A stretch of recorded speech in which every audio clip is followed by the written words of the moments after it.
there's never been a greater need for safety because all families around the world are doing it tough. It's hard being a parent. It's hard being a mum or dad. That our neurophysiology, in its endeavor to help us survive in a scary and unpredictable world, will sometimes betray us, despite our best intentions. Polyvagal theory is the science of safety, because in helping a person to feel safe, you get the best out of them.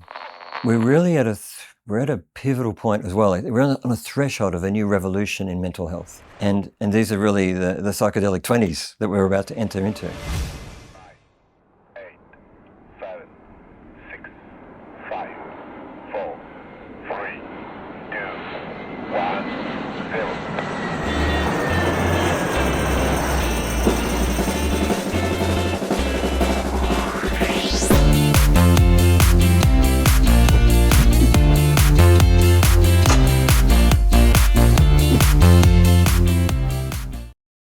Okay, so I'm here in Potsdam for the Polyvagal Conference 2024, and I'm here with a very special guest who come from Australia, and I want you to meet Paul North.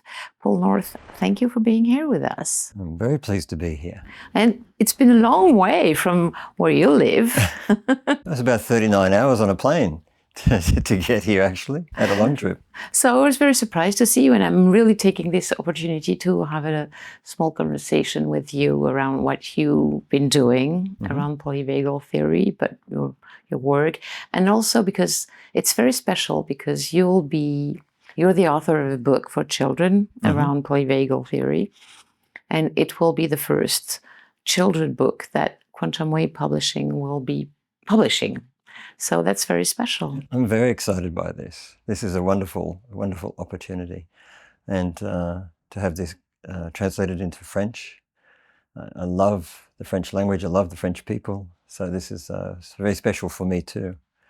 And I hope it starts a new opportunity to bring more polyvagal theory into the French society and in French families. Because all families around the world are doing it tough. It's hard being a parent. It's hard being a mum or dad. No mum or dad wakes up in the morning, thinking they're going to be a bad parent. They do their best. But then something happens, their body, their nervous system betrays them, and then anger comes, or resentment comes, or frustration comes. And then they feel terrible about that. So I want to do whatever I can to actually help parents feel safe, and in the process help their kids feel safe. So in this book, you're telling the story of Chloe. What happens to her? Chloe is just a regular little kid who wants to be loved by her family and go to school and have friends and have a pet.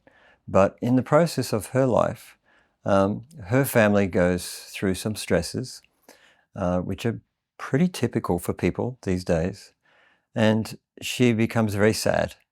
So sad, in fact, sometimes she freezes. She gets stuck. She dissociates, and so it first becomes apparent when there's a big storm, and lots of little children and even adults react very powerfully to loud, low-pitched sounds, and thunderstorms are one of them. And we begin to see a little girl who's very, very fearful, very anxious. And she gets into trouble at school as a result of this, and kids tease her as a result of her stress and anxiety. And then we begin to see that there's a bit of a background to this, that earlier on in the story, Dad had lost his job and had done some drinking, and there'd been some anger between Mum and Dad, and this had contributed to Chloe not feeling safe. And we also find out that she's got some difficulties with her hearing, which further contributes to the way she perceives the world. And the combination of this is a very scared, dysregulated child. So the book then takes her and the family on a journey of how they actually start to resolve this. And they do some work with myself and my wife, and they begin to get some insight into the background for trauma. and also the things that we can do to start to bring healing. And this family does heal, and Chloe does heal, and she overcomes her anxiety, and she becomes a happy little girl with a pet cat, and in a beautiful way, she then starts to teach her cat how to feel safe. So I love this part. so it's a story that I just wanted to tell because it kind of represents a lot of people out there. And in fact, in my own practice, I've had parents and children say, "We're in the story," or "Hey, Mum, he's written about us or our family." Because also sometimes what happens in families when there's a bit of anger or domestic violence, it becomes a secret and nobody talks about it outside the front door of the house. So to see it written in a book can sometimes help bring into the awareness that other people also struggle with this. And it doesn't have to be a secret. That there's many things to do, we need to do, to actually help heal the world. So this book is not only for children. No, it's interesting. I have read this children's book to 40 and 50-year-old adults and worked with their inner child because it's been their story growing up. And that's also been quite healing. So I've actually found children, adolescents, and adults have all liked reading this book, or it's generated some therapeutic discussions and growth and insight as a result of the book. So yes, it's been quite interesting. So parents can buy it for their kids. Mm-hmm. Kids can buy it for their parents to help them understand what they're living and what they're going through.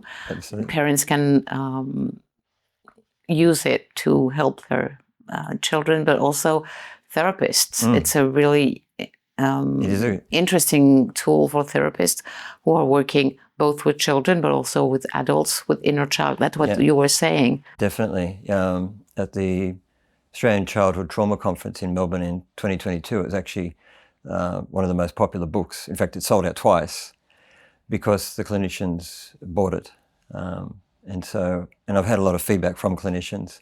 I had always wanted to get it into schools as well for the same reason, because teachers also are trying to be safe, trying to help their kids. They're also parents. They're also struggling. So it's got a lot of options as to who it can appeal to. And so you've written a little guide that people will be able to download. It will be in French. We're translating it also in French. And so they will, where you give advices on how we can use this book as an adult, as a parent, or as a psychologist or a psychotherapist. Yes, absolutely. Because there are different ways. You can just read it as a story, as a children's book. Each page is really dripping in polyvagal theory. So, for example, if there's a scene there where Chloe's dad is looking at her with compassion, and it took us a while to sort of get that look right, because that's a very special look. And it's a very powerful look of safety. And that's the look that her dad uses when she's been scared by the storm. Okay? Because there's a very big difference if a child's been scared by a storm, if you say, don't be silly, that's just a storm, versus storms are scary, but you're okay. I'm here now. And sometimes adults invalidate children by telling them that they're silly because of their worry. And all that does is increase the stress on the child. We want to always validate another person's lived experience and hold them in compassion if we want to convey cues of safety that will then facilitate healing. So we're talking a lot about polyvagal theory. How did you come into that, and why is it so important now in your work, but maybe more largely for the whole world? That's a long question. You can take. Oh, that could be a 2-hour lecture. Yeah. The one in the nutshell, though, I met Steve Portis in 2011 in Sydney at a conference, watching him present some work.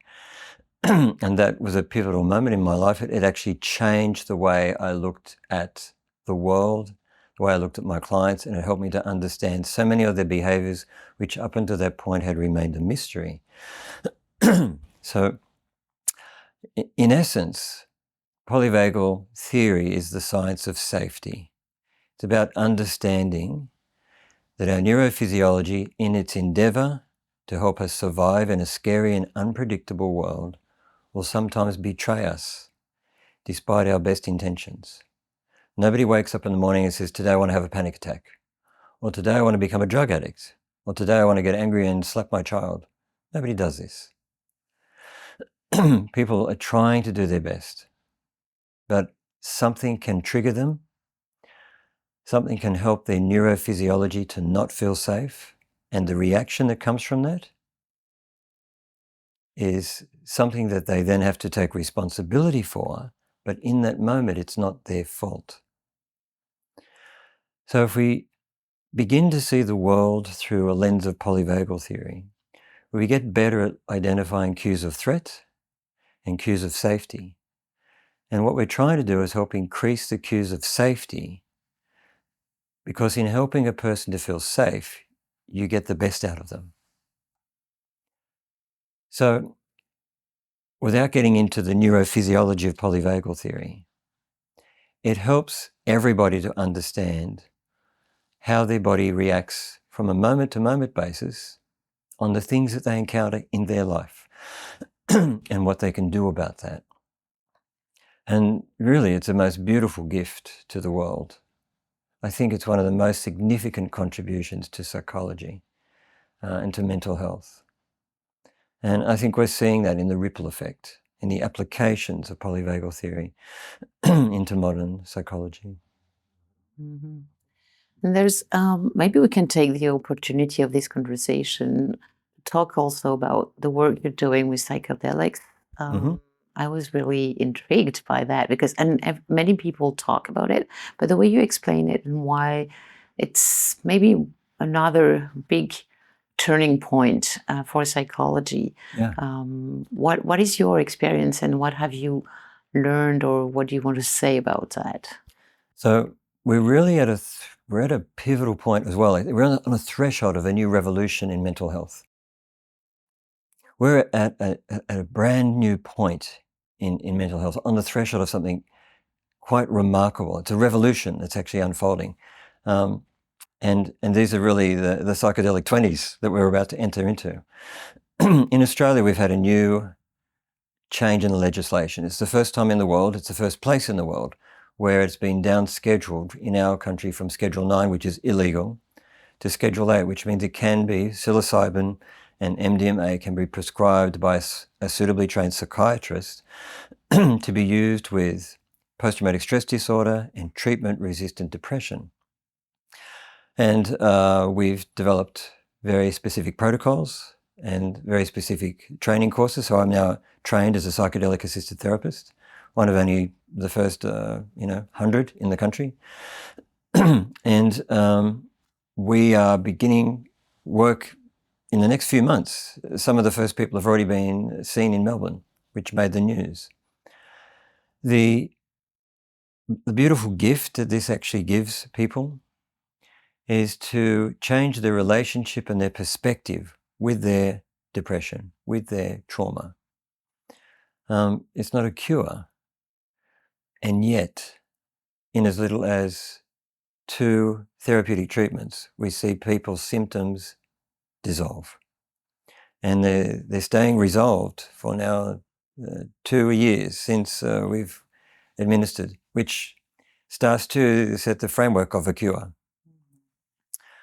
The whole world is watching Australia, because if we get this right, the other countries will come on. This is different to decriminalisation. This is acknowledgement by the therapeutic, medical, legal and government aspects of an entire country that this is a valid and useful tool for reducing suffering. It's an incredibly safe drug. This is the thing people don't understand. On the harm scale, the drug with the highest level of harm that injures the most people in the world is alcohol. Mm. Underneath that, crack cocaine and heroin. Few places down that, cigarettes. The drug with the lowest harm rate in the world, with a score of 6, is psilocybin. But in this upside down world, Psilocybin is a mushroom. Psilocybin is the magic mushroom. Yeah. Right? You would need 17 kilos of these tiny little mushrooms to kill you. It's impossible to eat. You can't die from psilocybin. So in this upside down world, I can go down the road and buy the most dangerous drug in a pub. Alcohol. But I can't get access to the safest drug in the world. People don't understand that psilocybin is the most studied drug in psychiatry, and all that work was done in the 50s. The most studied drug. We know so much about how it works. We're still learning, but we also know about how safe it is. To understand how it got to this situation is a political question that came out of the 70s with Nixon and the war on drugs. And a great disservice was done to humanity and the human collective consciousness in actually banning psychedelics. However, fortunately, through some incredibly good work that was also done in America and the UK, through the backing of philanthropists, we've managed to actually demonstrate the efficacy of this excellent medication, this excellent medicine, and it's going to be another way that we help to reduce trauma. Very excited about it. And to help people understand, maybe it's not just that you take psilocybin or MDMA or ketamine, which are the three substances that are studied right now. It's also the environment in which you do Absolutely. it, because you don't do it by yourself. No. You're always with a psychedelic assisted therapy, 100%. a therapist. What is absolutely critical, and this sits in line with polyvagal theory, we have to create a safe space. Because what you want to do is actually allow the person to feel so safe, so held, that they have a very positive psychedelic experience. We don't actually ever say there's such a thing as a bad trip, because there's always learning in a trip. But I would concur that if you take some psilocybin and you're in the car park at McDonald's, this is not a good place to go and do a trip. No. And because then bad things do happen. And that would be completely irresponsible. So no, we have a very detailed protocol. 2 clinicians, 1 male, 1 female, will sit with the person during the actual trip. There's extensive preparation before the medication, screening work, preparation work, exploring the needs of the person. Following the trip, we do more integration work. And so, in actual fact, in the protocol, there is 2 doses of psilocybin, 2 weeks apart, starting with a smaller dose and then a larger dose, and support right the way through. And when you do it properly, you get very good results. Thank you for sharing that, because I know it's both exciting and scary. So yeah, it's just new in a way. But once you've actually spent some time in the field and you've seen some of the shifts and the changes, it's astounding, life-changing. It gives a lot of hope. Oh yeah, oh yeah, that's for sure. Except that it's not accessible to everyone, because it really costs a lot. Yeah. Yes, that's going to also improve over time, and we're working hard to do that. And in Australia, we've been able to secure the medication for a lot less than Big Pharma would like to charge for it. So we're very excited about that too. Because it should be made as cheap as possible, because to be frank, you can go and find some special mushrooms probably on the university lawn for free. So we want the medication to be as cheap as possible. Going back to polyvagal theory to really wrap up what we've talked about, why is polyvagal theory today so important, and why can't we have more people polyvagal informed? How can we do to, except doing what we are doing, talking in front of many people and trying to bring that to them? But what is the core of it? Why isn't it everywhere? And what would it be if everyone was polyvagal informed today? First of all, I want to say that the world's never been at a greater crisis point than it is right now. And we know that from the statistics. We know that paralleling with obesity and type 2 diabetes, mental health is tracking also in the same direction. And they actually are related. They're actually related and interrelated because we also eat to feel safe, and we're addicted to ultra-processed foods, which are highly, they're designed to be addictive, all of which lead to inflammation of the brain, all of which lead to the body not feeling safe. So it's not just a psychological thing. You actually have a thing called a cell threat response. And what happens is when you ingest certain substances, which are completely foreign, and I tell you some of the chemistry that's in the packets of chips and things that people consume is completely foreign to this incredibly brilliant body, it has a threat response. And that threat response includes inflammation. And so we have this effect which leads to increases in weight, fluctuations in blood sugar, inflammation of the brain, which leads to all sorts of things like depression, eroding your cognitive functions, brain fog, word hunting, all these challenges that arise that we are subject to in the world right now. There's never been a greater need for safety. So that's the need. How we go about that? We'll encounter resistance, just like psychedelics encounter resistance, because in a way, it's a little bit revolutionary. See, the old, slow, tried ways, they're familiar. They might not be terribly effective, but they're familiar. And all change is perceived as risky, scary, dangerous. And so for people to embrace a new theory, and polyvagal theory is not really that new now, it's been around for a while, but to embrace a new one, to take a step away from, say, cognitive behavior therapy, for some clinicians is still scary because they don't feel safe. And so they stick to the old ways. So we still need a lot of courageous people to help, to get the message out, to read this stuff, to talk about this stuff, to listen to this stuff, and to live this stuff, to make a difference in the world. Thank you. Thank you for, that's really about making a difference and changing things and bringing more safety to everyone. Absolutely. Thank you very much for this sharing. It's been really a pleasure to be with you.